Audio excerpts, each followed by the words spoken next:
a que ceda y se dilate por contracciones uterinas intensas.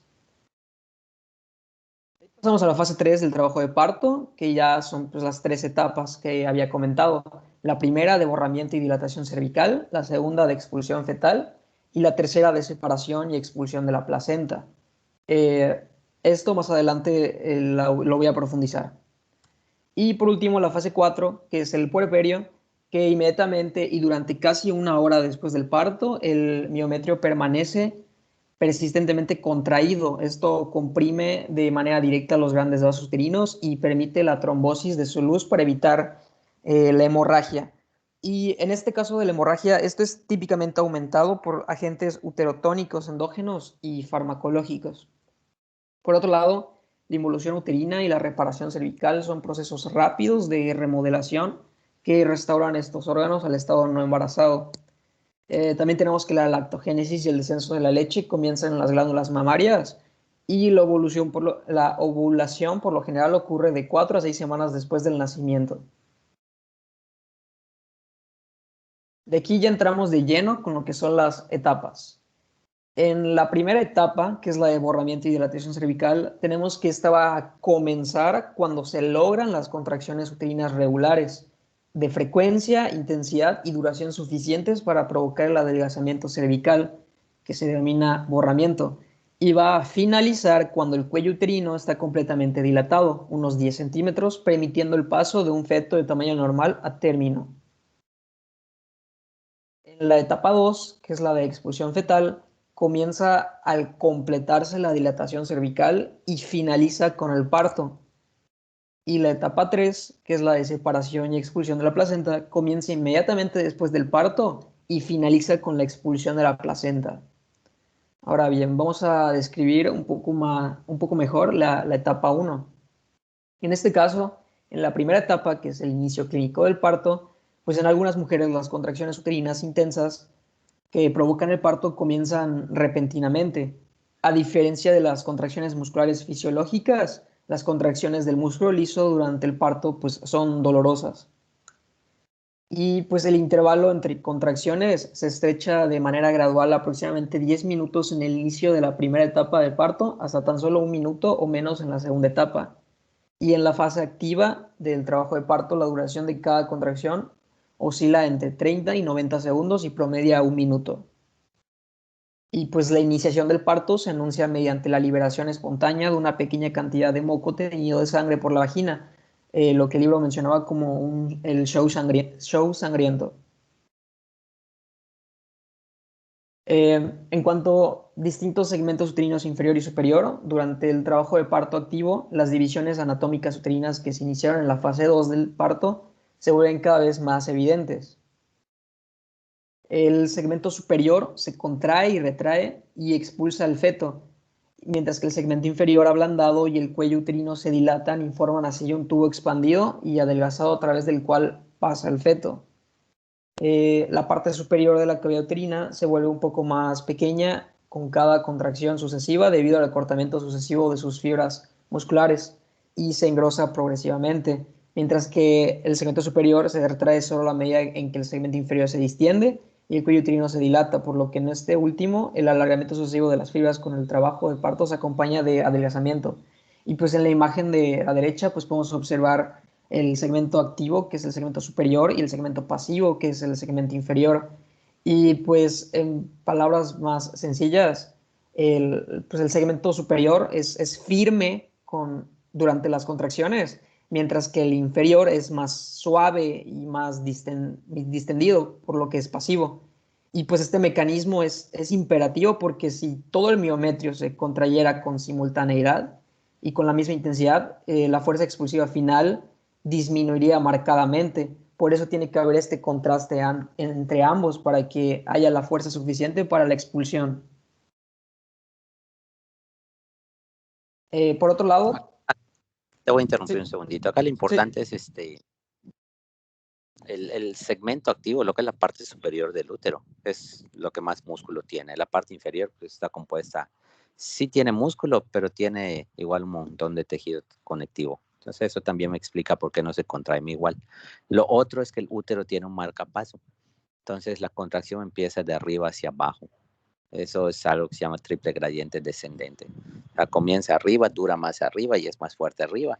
Y la única explicación es que pues tiene más músculo en esa zona.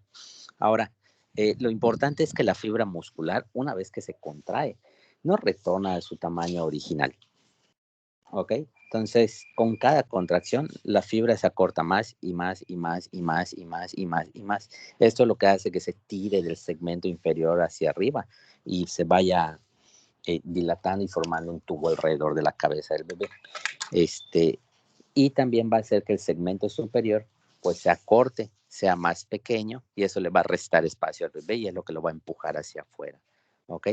No sé si se medio entendió lo que dije.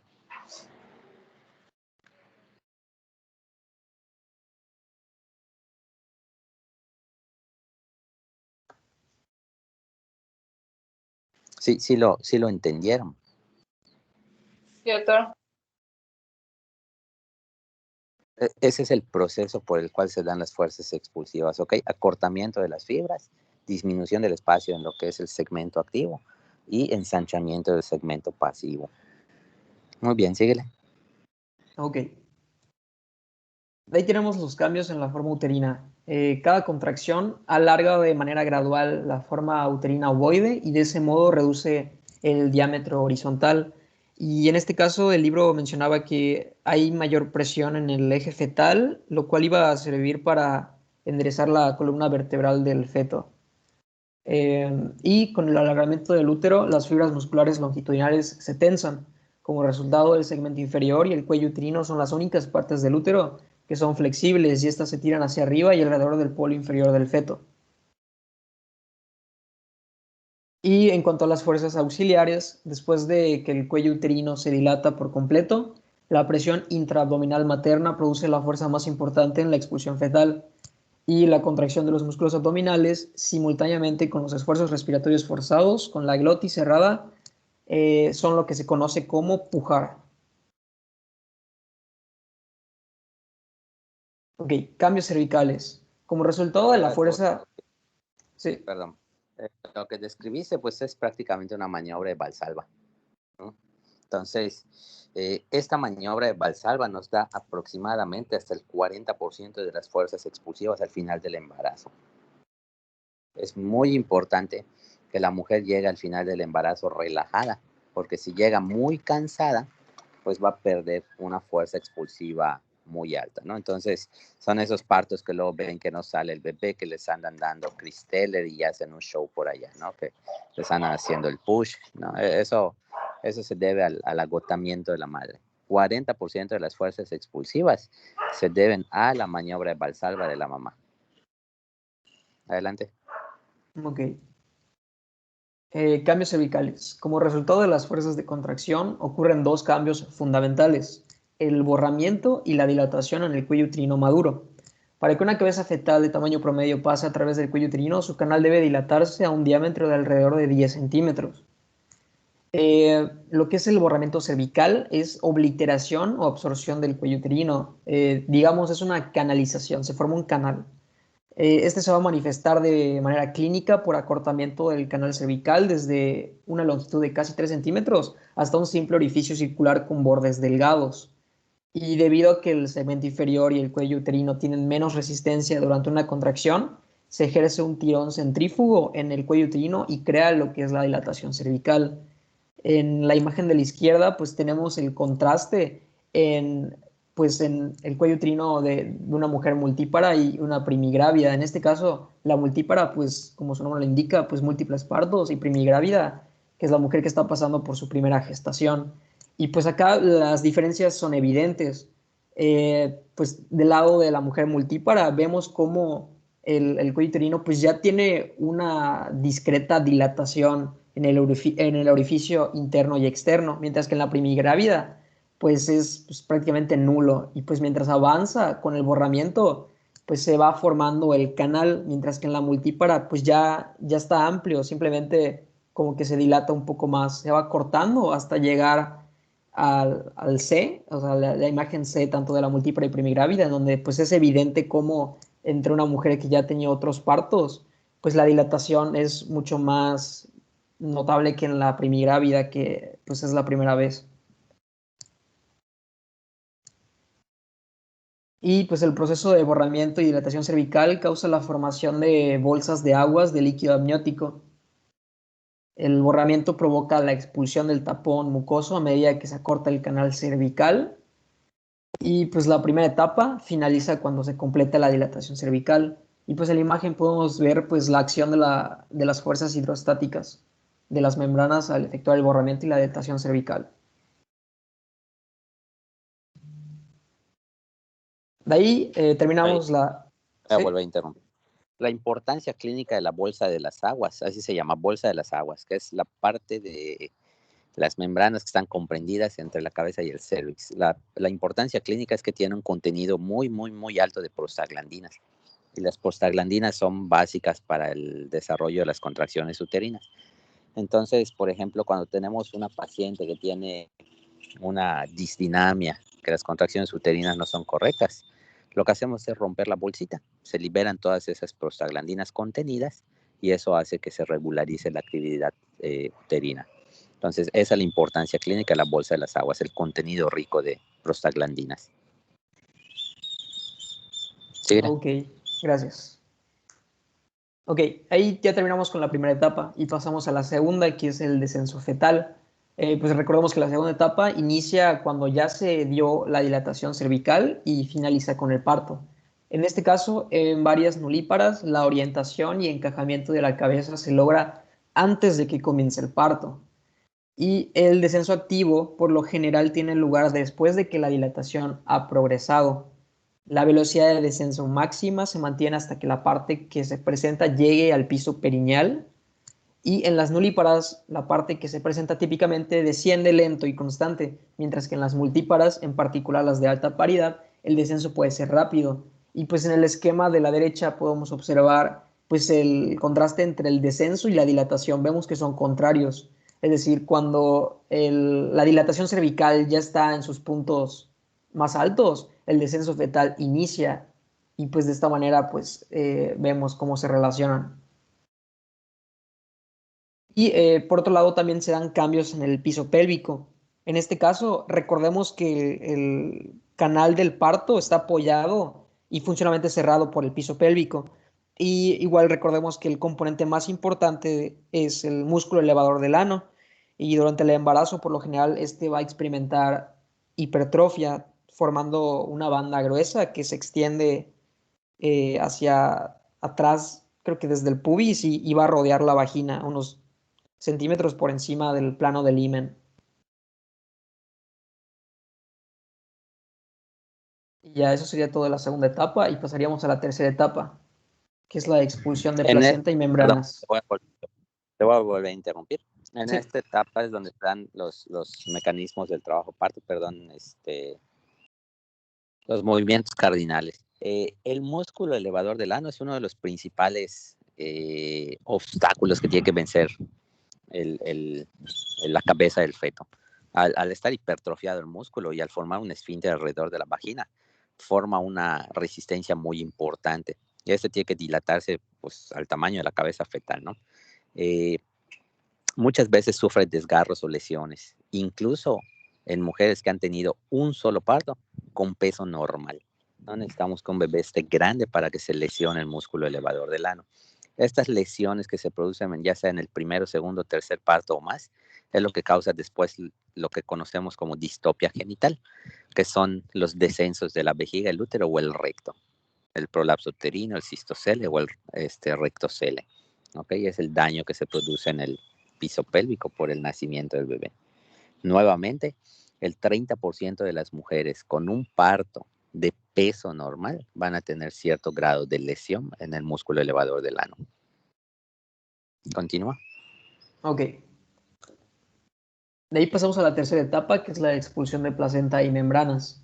Esta etapa comienza inmediatamente después del parto fetal e implica la separación y la expulsión de la placenta y las membranas. A medida que el recién nacido nace, el útero se contrae de manera espontánea alrededor de sus contenidos decrecientes. Y la disminución repentina en el tamaño uterino está inevitablemente acompañada de una reducción en el área del sitio de implantación placentaria. Y pues para que la placenta se acomode a esta área reducida, se va a engrosar, pero debido a la elasticidad placentaria limitada, se ve obligada a doblarse.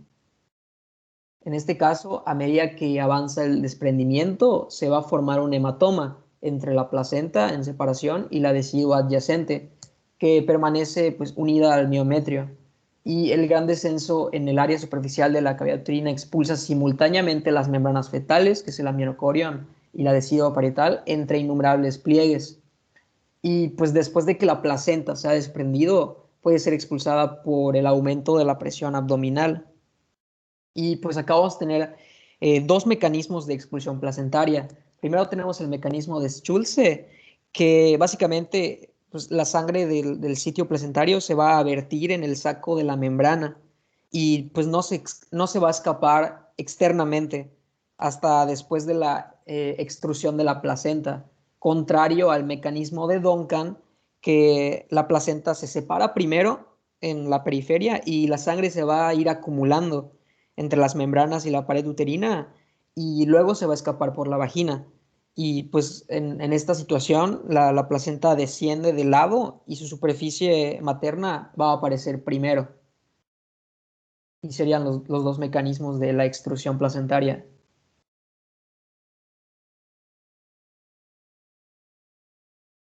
Y pues para finalizar, pues tenemos uterotónicos en la fase 3, el trabajo de parto, que tenemos Voy a 4 en este interrumpir caso. Sí. una vez más. En los mecanismos de expulsión de la placenta, que son únicamente dos, se llaman Baudelock-Schultz, Baudelock-Duncan. El Schultz es completamente fisiológico. Se desprende la placenta y después las membranas. Entonces, cuando sale la placenta, lo que vamos a ver es la cara fetal. En el mecanismo de Duncan, se van a desprender las membranas primero y de último la placenta. Este se caracteriza porque cuando sale la placenta vemos la cara materna. Vamos a ver directamente los cotiledones. Es patológico. El mecanismo de Duncan es patológico y puede suponer retención de restos placentarios. Pues toda mujer que tiene una expulsión por un mecanismo de Duncan, hay que hacer una revisión de cavidad para corroborar la expulsión completa de la placenta. ¿Ok? Otra vez, Schultz es fisiológico, Duncan es patológico. Ok. Adelante. Y pues ya para finalizar, tenemos uterotónicos en la fase 3. Y pues el primero es la oxitocina, que va a ocasionar un aumento del número de receptores de la oxitocina miometrial, lo cual va a coincidir con una mayor capacidad de respuesta contráctil. Y pues posee una efectividad en la inducción farmacológica del trabajo de parto a término. Por otro lado, tenemos las prostaglandinas y su producción en el miometrio y la decidua es un mecanismo eficiente para activar contracciones. El tratamiento de las embarazadas causa el aborto o el parto en todas las edades gestacionales. Y la administración de inhibidores de prostaglandina H sintasa tipo 2 retrasa el inicio espontáneo del trabajo de parto y algunas veces detiene el prematuro. Por otro lado tenemos la endotelina 1, que induce de manera poderosa la contracción del miometrio y se produce en el miometrio de gestaciones a término y es capaz de inducir síntesis de otros mediadores contráctiles como las prostaglandinas y los mediadores inflamatorios. Y por último, la angiotensina 2, que su unión al receptor de la membrana plasmática provoca una contracción. Y durante el embarazo, el músculo liso vascular se expresa el receptor AT2 y es refractario a los efectos presores de la angiotensina 2 infundida. Y sería todo.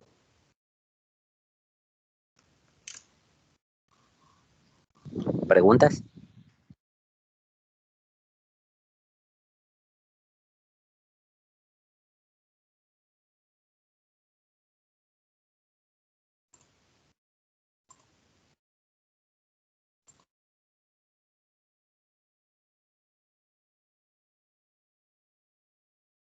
Ninguna duda.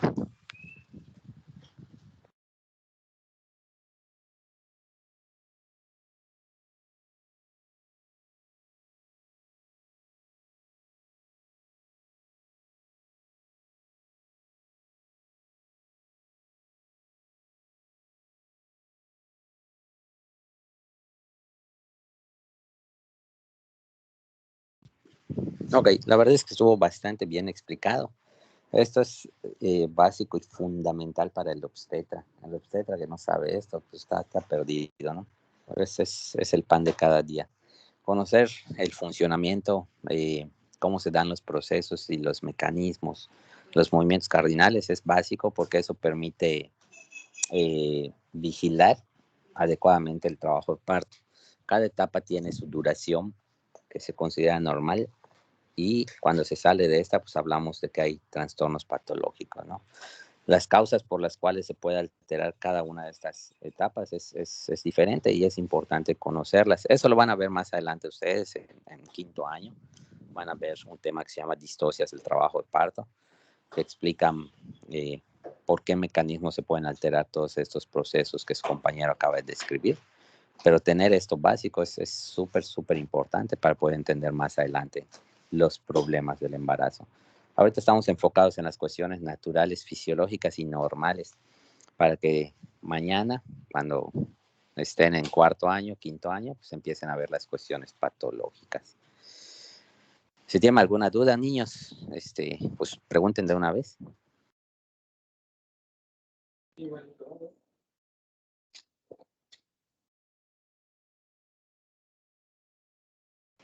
La episiotomía no suele ser necesaria ya hoy en día, ¿no? La norma y las guías te dicen que no se practique de rutina porque no siempre es necesario. La ventaja enorme de la episiotomía es realizar una ampliación del canal de parto de manera controlada, porque es un corte completamente lineal. Dejar que avance el expulsivo de manera pues solo y que sucedan los desgarros que tienen que suceder a veces es problemático o contraproducente. Los desgarros no son lineales, se pueden ir hacia donde quieran. Entonces, a veces tenemos desgarros parauretrales, desgarros en labios, desgarros que se forman como un rayito eléctrico, ¿no? Tienen un eje central, luego se va hacia un lado, luego hacia el otro. Entonces, eso puede a veces predisponer a mayor sangrado o que la reparación sea difícil. Entonces, la episiotomía se valora en el momento del expulsivo, en el momento que veamos que está saliendo la cabeza, vemos qué tanta distensibilidad tiene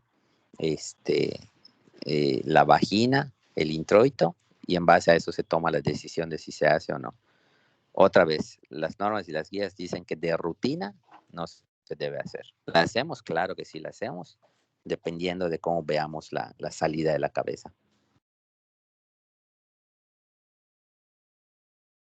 Existen dos episiotomías, la media y la media lateral. La ventaja de la media es que sangra menos, es fácil de reparar porque es completamente paralela una pared a la otra. El problema de la media es que si se nos va, pues se rompe el recto, se puede romper el esfínter anal externo, a veces el interno, incluso el recto. La desventaja que tiene la episiotomía media es que sangra más, es más difícil de reparar, pero si se llega a prolongar, pues se va a ir hacia un glúteo, no se va a ir hacia recto. Entonces, ahí tiene mucho que ver con la experiencia del que está realizando y atendiendo el parto. Y con también el tamaño del periné. Hay mujeres que tienen un periné muy, muy, muy, muy cortito. Entonces, pues de plano, esas no son candidatas a una episiomedia. Aquellas mujeres que tienen un periné con buena distensibilidad, que es amplio, bueno, es así. Pero si no, sobre todo para los que están empezando como ustedes, el día de mañana que tienen un parto, la ideal es la media lateral. Aunque es técnicamente más difícil de reparar, es menos riesgosa y tiene menos consecuencias. ¿Alguna otra duda?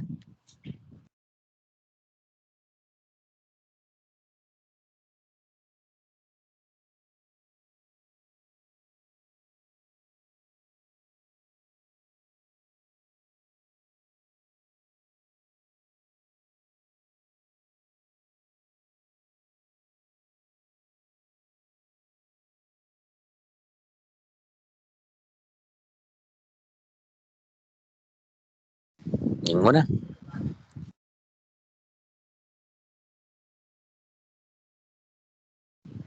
Ok, no sé entonces si quieren que el jueves hagamos repaso o vemos el tema que sigue.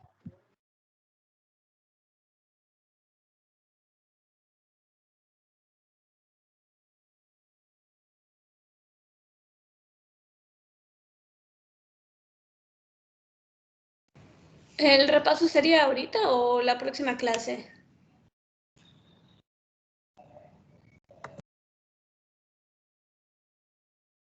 Dijo el jueves. Yo creo que estaría bien un repaso. Okay.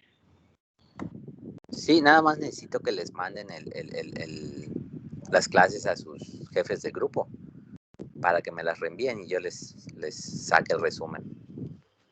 ¿Sale? Para que sea más práctico, más rápido, más fácil. De acuerdo, doctor. Muy bien, pues pórtense bien. Nos vemos el jueves si Dios lo permite. Muchas Hasta gracias, doctor. Hasta luego, doctor. Buen día. Gracias, hasta luego.